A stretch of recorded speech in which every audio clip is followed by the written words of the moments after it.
নমস্কার, আমি Sriparna. Welcome to my video. তো আমি হাতে নিয়ে বসে আছি, একটা হচ্ছে এইচপিআরসি আর আরেকটা হচ্ছে সিসিই পিআরসি।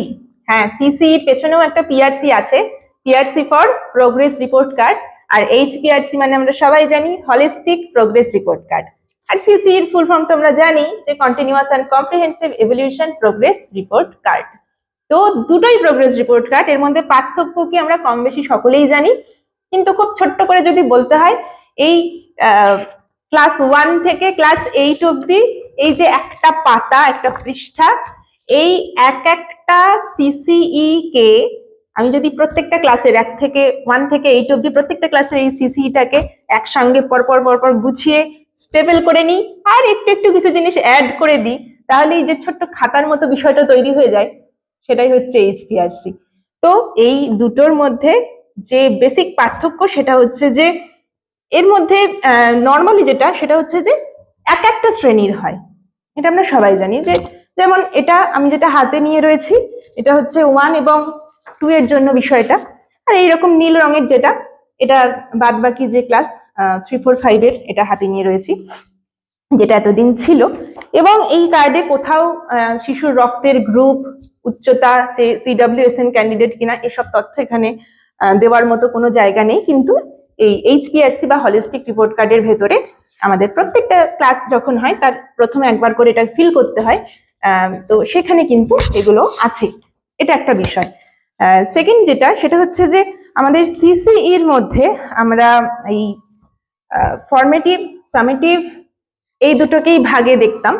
এবং এই ফর্মেটিভের মধ্যে যেগুলো ছিল সেটা হচ্ছে অংশগ্রহণ, প্রশ্ন করা ও অনুসন্ধানে আগ্রহ, ব্যাখ্যা ও প্রয়োগের সামর্থ্য, সমানুভূতি ও সহযোগিতা, আর নান্দনিকতা ও সৃষ্টিশীলতার প্রকাশ। এই যে বিষয়টা পিকক মডেলেও আমরা যেগুলো দেখেছি, এই বিষয়টা নিয়ে আমাদের ফার্স্ট ফর্মেটিভ, সেকেন্ড এবং থার্ড এভাবে আলাদা করা ছিল। কিন্তু আর এদিকটা কি ছিল, সামেটিভে যেটা ছিল আমাদের যে সাবজেক্ট, সেগুলোর first summative, second summative, third summative number. Okay, কিন্তু এই হলিস্টিকে যেটা, সেটা কিন্তু এবার কি হয়েছে, সেটা তার মানে আমরা দেখলাম যে সিসির মধ্যে আমরা নাম্বারই দেবো কেবল, এবং গ্রেডের কিছু ব্যবস্থাও ছিল যে এত নাম্বার কি গ্রেড, সেটা আমাদের এই যে সিসির পেছনে তার নির্দেশ দেওয়া থাকতো। ঠিক আছে, আচ্ছা, এবার হলিস্টিকে যেটা হয়েছে সেটা হচ্ছে যে এই ফর্মেটিভের প্রথম, দ্বিতীয়, তৃতীয়কেও আবার 3 ভাগে ভাগ করা হয়েছে। মানে জানুয়ারি, ফেব্রুয়ারি, মার্চ, এই 3 মাসের 3টে মান এখানে বসবে। তারপরে হবে একটা সামেটিভ এপ্রিলে, আবার পরের 3টে মাস ফর্মেটিভ হবে, আবার একটা সামেটিভ, এবং আবার 3টে মাস ফর্মেটিভ হবে লাস্ট যে সামেটিভ। তার মানে টোটাল মোটামুটি 12টা মাস জুড়ে কিন্তু আমরা তার ইভ্যালুয়েশন করছি, তাকে মূল্যায়ন করছি। এবং এখানে কিন্তু এবার কি হয়ে গেছে, ওই 5টা ব্যাপার নেই, এখানে কিন্তু ফর্মেটিভ এবং সামেটিভ দুটোতেই কিন্তু আমরা সাবজেক্টকে দেখতে পাচ্ছি। ঠিক আছে, আর যেটা সেটা হচ্ছে ওইখানের বিষয়গুলোতে আরো কিছু কিছু জিনিস অ্যাড করা হয়েছে। যেমন কি এখানে আইডেন্টিফাইড কন্ডিশন আছে, যেমন বুদ্ধিমত্তার বৈচিত্র্য। এই যে এখানে আমরা দেখতে পাবো 7টা বিষয়, কি কি: বুদ্ধিমত্তার বৈচিত্র্য, আগ্রহের ক্ষেত্র, মনোভাব, ব্যতিক্রমী দক্ষতা, উদ্বেগের বৈশিষ্ট্য সমূহ, শিখনে অপূর্ণতা, বিশেষ শিখন প্রতিবন্ধকতা। এটা হয়ে গেল আইডেন্টিফাইড কন্ডিশন। এইখানে আমরা যে দেখবো সেটা 3টে ফর্মেটিভের জন্য আমরা কিন্তু এখানে গ্রেড বা নাম্বার নয়, এখানে আমাদেরকে শব্দে লিখতে হয়। যেমন ধরুন আগ্রহের ক্ষেত্রে কারোর হয়তো মিউজিকে আগ্রহ, ঠিক আছে, এই ধরুন আমি যদি এখন এখানে পড়তাম, একটা বাচ্চা শিশু হতাম, আমার এরকম একটা হলিস্টিক কার্ড থাকতো, তাহলে আমার টিচার হয়তো এই আগ্রহের ক্ষেত্রে এরিয়া অফ ইন্টারেস্টের এখানে কি লিখতো, মিউজিক স্মার্ট। বা ধরুন আমার হয়তো আমার কথা বলতে খুব ভালো লাগে, শব্দ চয়ন আমার খুব ভালো, তাহলে হয়তো লিখতো ওয়ার্ড স্মার্ট। তো এইভাবে কিন্তু এখন আমাদের এই জায়গাগুলো লিখতে হয় একটা শিক্ষার্থীকে ভালো করে সারাটা বছর ধরে তাকে দেখে। এখানে কোনো গ্রেড নয়, নাম্বার নয়, কিন্তু এখানে লিখতে হয় ভাষায়। এরপরে যেটা, সেটা কি আচরণে বৌদ্ধিক ক্ষেত্রের প্রকাশ সমূহ। যেমন এই যে এর পরের পাতা, এগুলো কি যেমন ধরুন আত্মসচেতনতা, যোগাযোগের দক্ষতা, সমবেত চিন্তন বা শ্রেণীবদ্ধকরণ, অভিজ্ঞতা লব্ধ শিক্ষণ দক্ষতা, গহীন চিন্তন, বিশ্লেষণমূলক চিন্তন বা গণন, সমস্যা সমাধানে সামর্থ্য, এরকম আছে, অনেকগুলো আছে, 10টা আছে। নান্দনিক বোধগম্যতা, সৃজনশীল উপস্থাপনার দক্ষতা, এইগুলো আবার আমরা কি গ্রেড সিস্টেমে দিচ্ছি। আর সেটা হচ্ছে এই যে হলিস্টিক রিপোর্ট কার্ডের এই যে কভার পেজের পেছনটা, এইখানে যেটা দেখতে পাচ্ছেন সেটা 1, 2, 3, 4 এর জন্য, আবার এই পেছনের দিকের কভার পেজের যেখানটা আছে সেখানেও কিন্তু 5, 6, 7, 8 এর জন্য আছে। এবং এই বিষয়টা কি, এই বিষয়টা হচ্ছে ব্যক্তিত্ব এবং জীবনশৈলীর বিকাশ, তার বিভিন্ন সাব পয়েন্ট এখানে করা আছে, যেটাও আমাদেরকে দেখতে হয় এবং তার উপরে গ্রেড দিতে হয়। যেমন ধরুন তার শ্রবণ দক্ষতা, তার সহানুভূতির দক্ষতা, সংযোগের দক্ষতা, বন্ধুত্ব স্থাপনের দক্ষতা। তো এইগুলো ব্যাপারটা যদি আপনি একটু দেখেন, শ্রদ্ধা জ্ঞাপনের দক্ষতা, নেতৃত্ব দান, ঠিক আছে।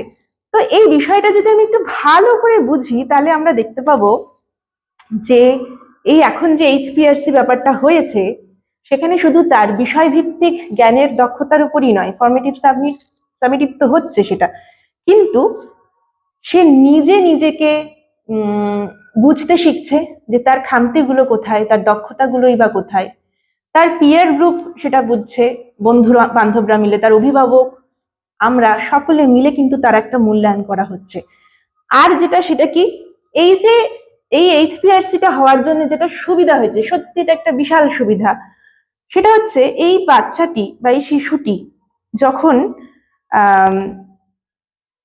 ধরুন আজকে 1-এ এখানে পড়ছে, কালকে 2-তে কোনো কারণে তাকে অন্য জায়গায় চলে যেতে হলো তার মা বাবার সাথে, অর্থাৎ তাকে ট্রান্সফার নিতে হলো, তাহলে তখন এই স্কুল থেকে তাকে দিয়ে দেওয়া হবে এবং ওই স্কুলে গিয়ে এটা জমা পড়বে।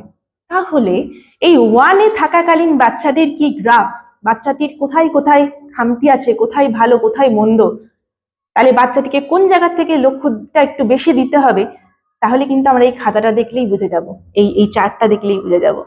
ঠিক সেইভাবেই আমরা 1 থেকে ক্লাস 8 অব্দি কিন্তু এইটার মধ্যে বাচ্চাটির সমস্ত তথ্য এক জায়গায় খুব সহজভাবে পেয়ে যাব, যাতে করে আমরা খুব তাড়াতাড়ি বাচ্চাটির যা যা স্টেপ নেওয়া দরকার তার প্রতি, সেটা আমরা নিতে পারি। হলো।